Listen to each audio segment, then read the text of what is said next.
বন্ধুরা, এই সুন্দরী মেয়েটি তার বাড়িতে একা ছিল। গল্প করে সময় কাটানোর জন্য মেয়েটির সাথে কেউ ছিল না। এজন্য মেয়েটি তার ফোনে ওইসব ভিডিও চালু করে আর রোমান্স করতে ইচ্ছে করে। হঠাৎ ওই পাশ দিয়ে এই সুন্দরী মেয়েটি যাওয়ার সময় মেয়েটিকে এমন ভাবে দেখে ফেলে আর অবাক হয়ে যায়।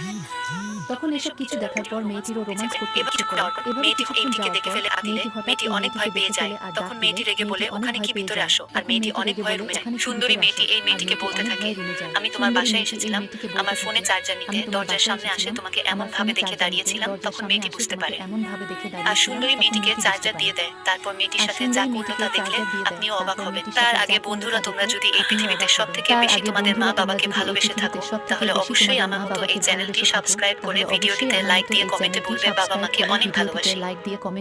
বাবা মাকে অনেক ভালোবাসি। বন্ধুরা, এই মেয়েটি দুজনে মিলে রোমান্টিক কথাবার্তা বলার কারণে তাদের দুজনেরই অনেক রোমান্স করতে ইচ্ছে করে। এজন্য তারা কাছাকাছি আসে, ইচ্ছামতো রোমান্স করতে থাকে। রোমান্স করতে ইচ্ছে করে।